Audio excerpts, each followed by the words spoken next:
اللہ کی بارگاہ میں واہ گڑ گڑا کے آنسوؤں کے ساتھ ہم اللہ کی بارگاہ میں حاضری دیں، اسے دعا کہا جاتا ہے۔ دعا کے حوالے سے خود قرآن مجید میں اللہ نے حکم دیا ہے کہ ادعونی استجب لکم، تم مجھ سے دعائیں کرو، میں تمہاری دعا اللہ کو اللہ، قبول کروں گا۔ یہ قبول دو کروں گا بھائی، سبحان اللہ نے اللہ۔ یہاں پہ جملے کہے، ایک تو یہ ہے کہ تم مجھ سے ادعونی، مجھ سے دعا کرو، مجھ استجب سے دعا لکم، کرو، اللہ نے گارنٹی لی ہے، اللہ نے ضمانت لی ہے اللہ اللہ، کہ تم مجھ سے سبحان دعائیں اللہ، مانگو، میں تمہاری دعا کو قبول کروں گا۔ جو قبول بندے کروں اس بات سے مایوس ہیں کہ ہماری دعا قبول نہیں ہوتی، اسے کم سے کم توحید کا عقیدہ بلند رکھنا چاہیے کہ یہ وہ وعدہ کر رہا ہے کہ جس کے وعدے میں کبھی بھی جھوٹ معاذ اللہ سبحان اللہ، شامل نہیں ہو سکتی۔ یہ وہ وعدہ کر رہا ہے کہ جو کائنات میں سب سے زیادہ ہر شے پر قدرت رکھتا ہے، خود اس نے اپنی قدرت قدرت رکھتا کاملہ کا ہے، اعلان کیا، ان اللہ علی کل شیء قدیر، میں ہر چیز پر قدیر، واہ قدرت سبحان رکھتا ہوں۔ اللہ، تو اللہ نے واہ، کہا کہ مجھ سے دعائیں کرو، میں تمہاری دعا کو قبول کروں گا۔ تو ہمارا کام ہے اس سے دعا کرنا، اس کا کام ہے وہ دعاؤں کو قبول کرے گا۔ اب قبول کرے گا، اللہ نے جیسے ہی اس آیت کو رکھی، رسول خدا حضرت محمد مصطفیٰ صلی اللہ علیہ وآلہ وسلم نے صلی اس اللہ آیت علیہ کے ذیل میں وسلم، آپ کا بڑا پیارا سا یہ قول، بڑی خوبصورت سی حدیث ہے کہ الدعاء سلاح المومن، دعا مومن کا اسلحہ مومن کا ہے، ہتھیار ہے، ویپن آف مومن سبحان اللہ، دعا ہے۔ اللہ، دعا مومن کے لیے صحیح، ایک ایسا سپر ہے کہ جو اسے ہر بلا سے حفاظت کے ساتھ اس کی زندگی میں اسے اللہ کی بندگی سے جوڑتا ہے۔ دعا مومن کے لیے خوبصورت اللہ کی بارگاہ سے ایک تحفہ ہے کہ جو اللہ نے اپنے کمزور بندوں کے لیے رکھا ہے۔ اب امیر المومنین حضرت علی بن ابی طالب علیہ السلام کی بارگاہ میں چلتے ہیں، مولا سے توسل کرتے ہیں، مولا سے پوچھتے ہیں، مولا آپ کی نگاہ میں دعا کہتے کسے ہیں؟ امیر المومنین حضرت علی بن ابی طالب علیہ السلام نے فرمایا صلی کہ اللہ صلی الدعا اللہ ہو علیہ مفاتیح وسلم، النجاح، دعا اللہ اکبر، نجات کی چابی ہے، نجات کی چابیاں کلید ہیں، ہے۔ اللہ اکبر، جہاں سبحان انسان اللہ، نجات سبحان چاہتا ہے سبحان، دعا کرے، نجات اس صندوق میں رکھا ہوا ہے کہ جس کو ہم دعا کی چابی سے کھول سکتے ہیں۔ پھر مولا نے کہا کہ وہ مقالد الفلاح، دعا جو ہے یہ تمام کامیابی، تمام وکٹری، تمام ظفریابی کی چابی یہ کی ہے۔ وہ خیر الدعا، جی اور بہترین دعا تو یہ ہے خیر کہ ہوتا، ما صدر ان صدر نقین، انسان جو دعا کرتا ہے وہ اس کی وہ دعا زیادہ بہتر ہے کہ جو انسان اپنی پاکیزہ قلب سے، اپنے پاکیزہ دل سے دعائیں کرتا ہے، اخلاص کے ساتھ اللہ دعا اکبر، کرتا ہے۔ پھر سبحان مولا اللہ، بیان کرتے ہیں کہ دعا نجات کا ذریعہ ہے۔ وحشت کے عالم سبحان میں اللہ، اگر بندہ دعا کرتا ہے تو وہ وحشتوں سے اپنے آپ کو آزاد سبحان پاتا اللہ، ہے۔ سبحان اگر اللہ، ایک کمزور انسان اپنے طاقتور خدا کی بارگاہ میں پناہ لینا چاہے تو دعا وہ سواری ہے کہ جس کے ذریعے وہ سبحان اللہ، اس مقام تک پہنچ سکتا ہے کہ جہاں اللہ نے پہنچ اسے جاتا ہے۔ بلایا۔ اچھا، صحیح، یہاں پر قبلہ بعض لوگ جو ہے کہ ایک جبر کے عقیدے کے معتمل ہو جاتے ہیں اور نہیں سمجھ پاتے اس کی ہوں باریکیاں، کہ حالانکہ مکتب تشریح نے اس کو بہت کھول کھول کے بیان کیا اور بالکل بھی جبر کے ہوں عقیدے کو پروموٹ نہیں کیا کہ جو لکھ دیا گیا، جو مقدر ہو گیا وہ ہے، تو پھر اس میں پھر ظالمین کے لیے نجات ہو جائے گی۔ مطلب اگر کسی نے کوئی بہت بڑا جرم کیا ہے وہ تو کہہ دے گا کھڑے ہو کے کہ تو نے میرے کھاتے میں لکھا ہی یہی تھا تو مجھے کرنا ہی یہی تھا، تو میں اور کیا کر سکتا تھا چونکہ تو نے میرا مقدر لکھ کیا تھا۔ تو لوگ اس نظریے کو ہوں لے کر یہاں پر یہ بھی کہتے ہیں، حالانکہ اگر میں اس کی ڈیپ روٹس کی طرف جاؤں تو مجھے ایک جملہ اور بھی ملتا ہے، خیری و شر من اللہ تعالیٰ، یہ بنو امیہ نے اس نظریے کو گڑا اور لا کر دین اسلام میں مروج کیا، اس کو پھیلایا کہ جو کچھ خیر اور شر ہے معاذ اللہ وہ سب پروردگار کی جانب سے ہے۔ مکتب امامیہ اس سے بری ذمہ ہے، مکتب امامیہ اس کی ترویج نہیں کرتا۔ تو قبلہ لوگ کہتے ہیں کہ جب سب کچھ لکھا ہوا ہے تو ہم دعا کیوں مانگیں؟ ان تمام چیزوں کو شامل کرتے ہوئے اس کا جواب دے دیا۔ جزاک اللہ۔ جی، بہترین سوال۔ یہ سوال اکثر ہم لوگوں سے بھی پوچھا جاتا ہے کہ جب ہر چیز اللہ نے تقدیر میں لکھ دی ہے تو پھر اب ہر وہ چیز جو تقدیر میں لکھی جا چکی ہے وہ تو ہو کے رہے گی، اللہ نے فیصلہ کر دیا ہے۔ تو خود روایتوں میں امام جعفر صادق علیہ السلام کی روایت کا میں سہارا لے کر کے اللہ صلی امام نے اللہ اپنے ایک علیہ صحابی سے فرمایا، امام نے اپنے ایک صحابی سے بیان کیا کہ دعائیں مانگا کرو، زیادہ سے زیادہ کثرت سے دعائیں کیا کرو، اور یہ وسلم، خیال نہ کرو۔ دیکھیے آپ کے سوال کو مولا نے اپنی سے روایت میں شامل کیا، مولا نے کہا کہ اللہ سے زیادہ سے زیادہ دعائیں کیا کرو، اور یہ خیال بالکل نہ کیا کرو کہ جو چیز بھی تقدیر میں لکھی جا چکی ہے وہ پہلے سے فیصلہ ہو چکا ہے، وہی اب ہماری زندگی میں وہی تمام چیزیں ہونے والی ہیں۔ مولا نے بیان کیا کہ دعا مانگنا یہ جو تم تصور کرتے ہو کہ اب جو چیز ہوگی، جو چیز مقدر میں لکھی جا چکی ہے وہی اب ہماری زندگی میں ہونے والی ہے، اور اب ہم دعا مانگنے سے کیا فائدہ، دعا مانگنا بیکار ہے، تو مولا نے فرمایا کہ خداوند عالم کے یہاں، پروردگار کے یہاں ایک بزرگ مقام ہے، ایک عالی مقام ہے، وہ مقام کہ جو انسان دعا کے ذریعے ہی وہاں پہنچ سکتا ہے۔ پھر روایت کے جملے ہیں کہ اگر انسان اس مقام تک پہنچنا چاہے تو وہ دعا ہی وہ سواری ہے کہ جس کے ذریعے وہ وہاں تک پہنچ سکتا ہے، اگر بندہ اپنے منہ کو بند رکھے، یعنی وہ اپنی اللہ زبان سے اکبر. دعا نہ کرے اور سوال اللہ کی بارگاہ میں نہ کرے، یعنی وہ یہ سوچے کہ اب تو جو ہونا ہے وہی وہی ہو کے رہے گا، اب ہم اپنی اوکے اس رہے گا. زبان کو کیوں تھکائیں، اپنی زبان کو کیوں حرکت دیں۔ تو مولا نے کہا کہ یہ تصور تمہارا یہ بیجا ہے، اللہ کی بارگاہ میں کثرت سے دعائیں کیا کرو، خدا سے سوال کرو، خدا تمہیں عطا فرمائے گا۔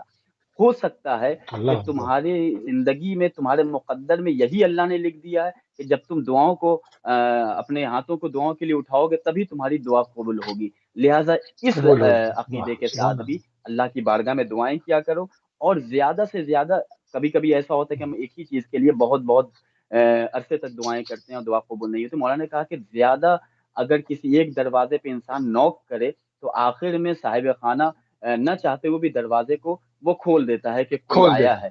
لہذا واہ. اللہ کی بارگاہ میں کثرت سے دعا کیا کرو، اللہ کے دروازے کو کھٹکھٹاؤ تاکہ اللہ تمہاری دعاؤں کو سنے اور دعا کو قبول کرے۔ یہ تصور، یہ عقیدہ، یہ فکر، یہ خیال کہ ہم پہلے سے ہماری تقدیر میں لکھی جا چکی ہیں چیزیں، اب دعا کرنے سے کیا فائدہ، یہ باطل عقیدہ ہے۔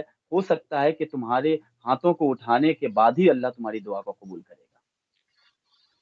اس کو مطلب بہت ہی خوبصورت بات ہے نا. تو یہ سوچو کہ تمہارا یہی لکھا ہوا ہے کہ تم دعا مانگو گے تو وہ قبول کرے گا.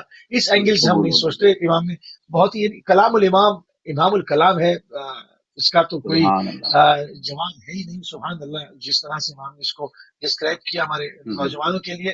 قبلہ تھوڑا سا اور اس کو کھولتے ہیں. عموماً لوگ وقت کے حساب سے کنفیوز رہتے ہیں، اور کہا جاتا ہے کہ بعض وقت ایسے ہیں جس میں آسمانوں کے دروازے کھول دیے جاتے ہیں. ہوں، وہ گھڑیاں، وہ ساعتیں مستجاب الدعوات ہوتی ہیں. اس وقت منہ سے جو نکلتا ہے وہ پورا ہو جاتا ہے. تو عموماً اچھا ہی بولنے کا حکم دیا جاتا ہے. بچپن سے بچوں کو سکھایا جاتا ہے کہ منہ سے غلط بات نہ نکالیں. بعض دفعہ جو کہا جاتا ہے پورا ہوتا ہے تو انسان پچھتاتا ہے، کاش میں اس وقت کوئی اچھا کلام کر لیتا، کوئی اچھی چیز طلب کر لیتا. اور وہ اس وقت جی جی جو ہے وہ گھڑیاں ایسی ہوتی ہیں. یہ کون سے وقت ہوتے ہیں، یہ کیا اوقات ہیں جی کہ جس وقت جو ہے وہ آسمانوں کے دروازے کھل جاتے ہیں انسان کے لیے؟ جی۔ یہ بھی سوال اپنی جگہ محکم ہے۔ روایتوں کے سہارے سے میں آپ کی خدمت میں عرض کر رہا ہوں، معصومین علیہ السلام کی روایتیں اس حوالے سے وارد ہیں۔ الحمدللہ ہمیں اللہ کا شکر ادا کرنا چاہیے کہ زندگی کے کسی ڈپارٹمنٹ اللہ میں محمد والے محمد علیہ السلام نے ہمیں تنہا نہیں رکھا اللہ ہے، صلی ہر اللہ جگہ بے انہوں نے شک. ہماری رہنمائی کی۔ یہ ہماری کوتاہی ہے، یہ ہماری بدنصیبی ہے کہ علی جیسا امام المتقین اللہ ہم رکھتے ہوئے ہم مشکلوں سے گھبرا اللہ جاتے ہیں۔ یہ ہماری بدنصیبی ہے اللہ کہ امام زمانہ علیہ اے الصلوۃ اللہ والسلام کی علیہ السلام. امامت میں ہم زندگی گزار رہے ہیں اور ہم شکوہ کرتے ہیں۔ یہ ہماری بدنصیبی ہے کہ سیدہ صدیقہ طاہرہ انسیہ ہورا حضرت فاطمۃ الزہرا سلام اللہ علیہا جیسی شہزادی اور سیدہ ہمارے پاس ہیں، ان کی موجودگی میں، ان کے وجود بابرکت، ان کے وجود پر نور سے ہمیں استفادہ کرنا چاہیے، ان سے توسل کرنا چاہیے، ان کی جو ہم اللہ کی بارگاہ میں ان کا واسطہ دے کر دعا کریں۔ ان تمام لوگوں، ان شخصیتوں کے باوجود اگر ہم شکوہ اور مایوس ہو جاتے ہیں، یہ ہماری بدنصیبی ہے۔ روایتوں میں آیا ہے کہ دعا کرنے کے جو بہترین اوقات ہیں، اگر ہماری دعا قبول نہیں ہو رہی ہے تو ان چیزوں کو آپ اپنی ڈائری میں لکھیں اور اسے بغور دوسروں تک بھی ان پیغام کو پہنچائیں، تاکہ خود امام محمد باقر علیہ السلام ارشاد فرماتے ہیں کہ ہماری تعلیمات کو، اللہ نیکی صلی کو اللہ پھیلانا، اللہ. نیکی کو شیئر کرنا، جو شخص بھی نیکی کو شیئر کرتا ہے، قرآن و اہل بیت کی تعلیمات کو عام کرتا ہے، تو اس کے حق میں زمین و آسمان کے درمیان جتنی بھی چیزیں ہیں وہ اس کے حق میں استغفار کرتی ہیں۔ تو ایک چھوٹا سا کام ہم استغفار. کر کے بڑے اجر و ثواب کے حقدار بن سکتے ہیں۔ سوال آپ نے آغا بھائی یہ کیا کہ بہترین وقت کیا ہے دعا کے لیے، روایتوں میں آیا وقت ہے کہ کیا ہے؟ شب جمعہ جی ہاں. اور روز جمعہ یہ دعا کے لیے بہترین وقت ہے۔ شب جمعہ سبحان کے اللہ. لیے امام معصوم بیان کرتے ہیں کہ اللہ سے ایک ہفتے تک دعا قبول نہیں ہوتی، اللہ اس کو اپنی بارگاہ میں محفوظ رکھتا ہے تاکہ جب شب جمعہ آئے گی تب میں اس کی دعا کو قبول کروں گا۔ اور جب قبول شب کروں جمعہ گا. آتی ہے تو یہاں تک کہ سمندر کی تہوں میں رہنے والی مچھلیاں بھی اس شب جمعہ کا انتظار کرتی ہیں، اور وہ جب شب جمعہ کا وقت آتا ہے تو وہ اپنے سروں کو باہر نکالتی ہیں اور اللہ کی بارگاہ میں دعائیں کرتی ہیں۔ تمام اللہ اکبر. مخلوقات کہ جو اللہ کی بارگاہ میں اپنے آپ کو لے جانا چاہتی ہے وہ شب جمعہ میں اللہ کی بارگاہ میں دعا کرے۔ پھر روز جمعہ کہ جسے سید الایام کہا جاتا ہے، روز جمعہ میں ہم اللہ صحیح. کی بارگاہ میں دعا کریں۔ ایک روایت میں آپ کو اس کا مفہوم بتاؤں کہ اگر صحیح. انسان کوئی صدقہ نکالنا چاہے تو یوں تو روزانہ ہمیں صدقہ نکالنا چاہیے، لیکن کوئی اگر اہم کام کے لیے صحیح. کسی نیت کریں کہ ہمارا فلاں کام ہو جائے تو روز جمعہ تک ہم انتظار کریں، تاکہ اس دن ہم اس کام کے لیے کہ جو کام نہیں ہو رہا ہے اس کام کے صحیح. لیے ہم اس دن صدقہ نکالیں، روز جمعہ کو نیت کریں کہ ہمارا فلاں کام ہو جائے، یا اللہ تیری خوشنودی کے لیے محمد والے محمد علیہ سبحان السلام کی اللہ. ولایت سبحان کو اللہ. رکھتے ہوئے میں یہ سبحان صدقہ نکال رہا ہوں، تو اس وقت ہماری دعا قبول ہوتی ہے۔ پھر روایت میں کہ روز جمعہ سے افضل کوئی دن نہیں ہے، اس دن سورج اللہ. اپنی آب و تاب کے ساتھ روشن اور چمکتا ہے۔ خود امام محمد باقر علیہ السلام بیان کرتے ہیں کہ شب جمعہ، صلی آج اللہ ہم علیہ وسلم. دنیا کی مادیات میں اتنا غرق ہو چکے ہیں کہ ہم اپنی منزل سے بہت دور ہوتے چلے جا رہے ہیں۔ الحمدللہ اہل بیت ٹی وی کا یہ بہترین پلیٹ فارم ہے کہ جہاں میں سے اہل بیت علیہ السلام کی تعلیمات کی روشنی پھیلائی جا رہی ہے، جو لوگ اندھیرے میں ہیں اس اجالے میں وہ تشریف لے آئیں۔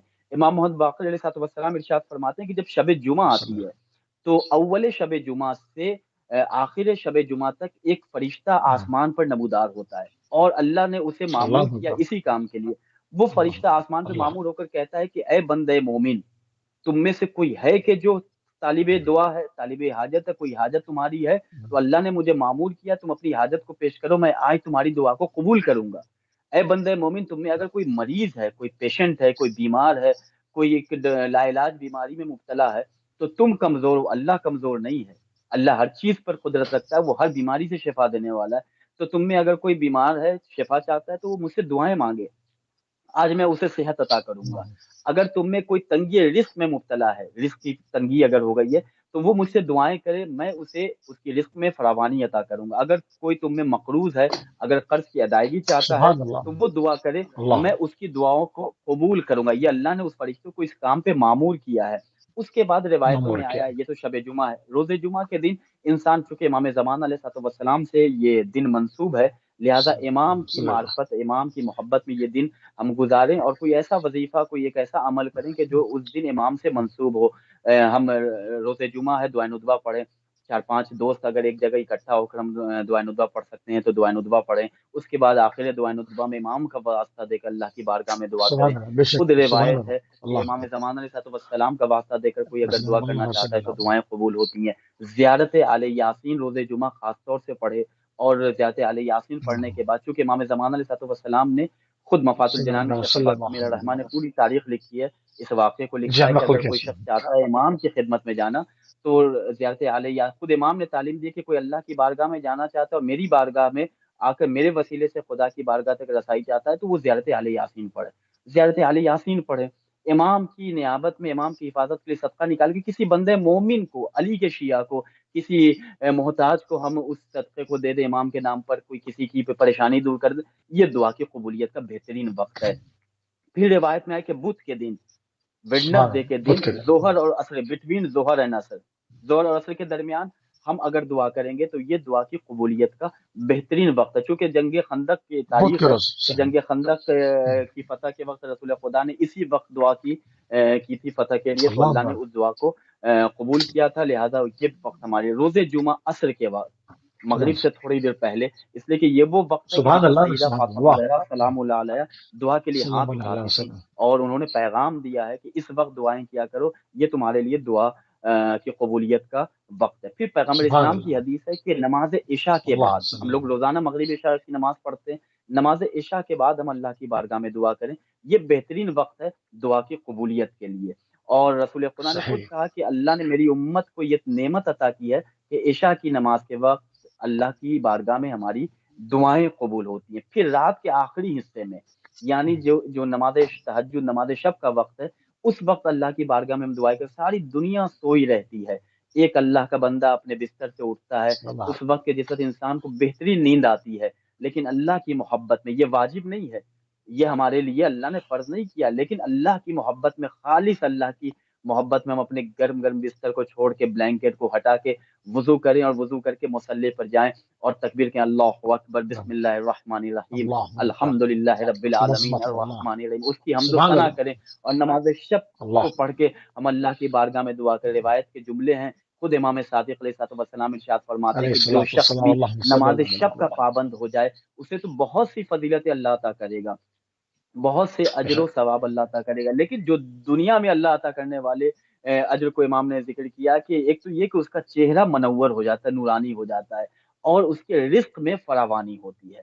تو یہ بہترین وقت ہے ہماری دعا کی قبولیت کے لیے۔ اس کے بعد طلوع فجر سے طلوع آفتاب تک، یعنی جس وقت اذان صبح کا وقت ہوتا ہے اس وقت سے لے کر جی سورج صبح کے صادق سے۔ رائز ہونے کے وقت کے درمیان کا جو وقت ہوتا ہے وہ ہماری دعا کی قبولیت کا بہترین وقت ہے۔ اللہ بعض لوگ اکبر، نماز صبح سبحان کے وقت اللہ۔ سوتے رہتے ہیں اور اس وقت یعنی سن رائز سے 2 منٹ 5 منٹ 10 منٹ پہلے اٹھ جاتے ہیں تاکہ جلدی سے نماز پڑھ لیں، قضا نہ ہو جائے۔ نماز تو ہو جائے گی ادا، لیکن جو رزق کی تقسیم کا وقت ہوتا ہے وہ نماز طلوع فجر کا وقت ہوتا ہے۔ اس وقت فرشتہ ہر دروازے پہ جا کے دق الباب کرتا ہے، تمہارا رزق میں لے کر آیا ہوں، آپ خود فیصلہ کریں۔ جب کوئی فرشتہ آئے، ہم سوئے رہیں، دروازہ نہ کھولیں، ہم اپنے گھر میں بستر استراحت پہ آرام کریں، دروازہ کھولنے کا مطلب یہ نہیں ہے کہ ہم دروازہ جا کے کھولیں، یعنی ہم اپنے بستر سے اٹھ جائیں، نماز فجر کو طلوع فجر سے طلوع آفتاب تک اللہ کی بارگاہ میں دعائیں کیا کریں۔ یہ وہ بہترین اوقات، بہترین ٹائم ہے کہ جس وقت اللہ اپنے بندوں کی دعاؤں کو مستجاب و قبول کرتا ہے۔ اور بھی بہت سے وقت سبحان ہے، اللہ۔ انشاءاللہ پھر دعا کسی جی پروگرام میں ہاں، ڈسکس کریں گے۔ انشاءاللہ دعاؤں کی جو ہے وہ اوقات کی بات ہو گئی۔ اس وقت ہمارے پاس تقریباً 3 منٹ قبلہ جو ہے وہ ہمارے دامن وقت میں مزید اور ہیں۔ اس کے بعد لندن میں اس کے مضافات میں اذان کا وقت ہو جائے گا۔ تو ہم ایک چھوٹے سے بریک کے اوپر جائیں گے۔ ایک سوال اور کرتا ہوں، اس کو بیچ میں ہم روکنا پڑے گا کہ یہ تو دعاؤں کی قبولیت کے جو اوقات ہیں، جو اس کے وقت ہیں، ان کی اس کے اوپر بات ہو رہی تھی، اور یہ بھی یقیناً راز الہی ہیں۔ اگر اہل بیت علیہ السلام ان رازوں پہ سے پردہ نہ اٹھاتے تو یہ راز ہی رہ جاتے، اور انسانوں کو پتہ نہ چلتا کہ کس وقت پروردگار کی بارگاہ میں ہاتھ اٹھانے اور کس وقت نہیں۔ اس کے مزید اسلوب کیا ہیں اس کے اوپر بات کریں گے۔ ذرا مکان اور جگہ کی اہمیت کے اوپر بھی قبلہ روشنی ڈال دیں کہ کیا ہر جگہ کی فضیلت ایک جیسی ہے یا جگہ جگہ میں فرق ہے، مکان مکان میں فرق ہے۔ بعض مکان صرف مکان ہوتا ہے اور بعض مکان مکان مقدس ہوتا ہے، جس طرح مولا امیر المومنین کا حرم ہے یہ مکان مقدس ہے، جس طرح حرمین ہے، باب اللہ ہے، آپ جو ہے وہ مسجد نبوی ہے، بیت اللہ ہے، یہ سب مکان مقدس ہیں۔ تو اس پر تھوڑی سی روشنی ڈال دیں، اس کے کیا اثرات ہوتے ہیں۔ 2 منٹ ہے اور میرے پاس۔ جی، بہترین سوال۔ یوں تو بندہ اپنے خدا کو جہاں بھی پکارے گا خدا اپنے بندوں کی دعاؤں کو سنتا ہے، لیکن مکان کے اعتبار سے بھی فضیلتوں میں اضافہ ہوگا۔ مثلا ہم اپنے گھر میں نماز پڑھیں اس کا صحیح۔ ثواب کچھ ہے، اپنے شہر کی جامع مسجد میں پڑھیں اس کا ثواب کچھ ہے، نجف اشرف میں پڑھیں اس کا ثواب کچھ ہے۔ مثلا ہم 2 رکعت نماز گھر میں پڑھ رہے ہیں، انڈیا میں، پاکستان، لندن میں پڑھ رہے ہیں، اس کا ثواب مثلا 2 رکعت نماز کا ثواب 70% اگر ہے، لیکن اگر امیر مومن کے حرم میں پڑھیں تو 2 لاکھ نماز کا ثواب فقط 2 رکعت نماز کا ثواب ہے۔ تو مکان کی تبدیلی سے بھی اجر و ثواب میں اضافہ ہوتا ہے۔ دعاؤں کی قبولیت کے حوالے اللہ سے جو مکانات کو روایتوں میں ڈسکس کیا گیا ہے اس میں عرفات ہے، میدان عرفات، وہاں جا کر انسان دعا کرے تو دعا قبول ہوتی ہے۔ اس کے بعد پھر روایتوں میں آیا ہے کہ انسان حرم الہی، خانہ کعبہ، وہاں دعا کرے تو وہاں انسان کی دعا مستجاب ہوتی ہے۔ خانہ خدا یعنی ہم اپنے محلے میں جہاں بھی ہم زندگی گزاریں، مسجد اللہ کی بنی ہوئی ہے، ہم مسجد میں دعا کریں گے تو دعا ضرور قبول ہوگی۔ اور بہترین یعنی ائمہ معصومین علیہ السلام کے حرم جو ہیں وہاں انسان دعا کرے گا تو دعا قبول ہوگی۔ لیکن خاص طور سے روایتوں میں آیا ہے کہ امام حسین علیہ السلام کی قبر مطہر پہ اگر کوئی دعا کرتا ہے تو وہ دعا کبھی رد نہیں ہوتی ہے۔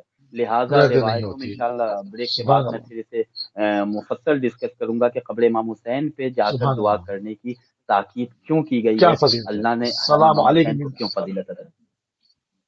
السلام علیکم من اجابات فی تحت القبہ۔ اللہ اکبر، جی، اللہ اکبر۔ اس کے تو اوپر ضرور جو ہے وہ وہ بات کریں گے اوقات تو کہ زمان تحت و قبہ مکان ہے اور کہ جہاں دعائیں قبول ہوگی۔ جی ہاں، یعنی حرم کی اور جگہوں پر اس میں بھی کچھ پوائنٹس ہیں، اور جی تحت قبہ کی فضیلت، اس کے اوپر بھی ناظرین جو ہے جی وہ جی بھی ایک مختصر سی بریک کے اوپر جا رہے ہیں، اور بریک سے واپس آتے ہیں تو جہاں پہ ہم نے گفتگو روکا ہے وہیں سے ہم کنٹینیو کریں گے کہ تحت قبہ کے نیچے جو دعا ہے اس کے کرنے کی کیا فضیلت ہے۔ لیتے ہیں مختصر سی بریک۔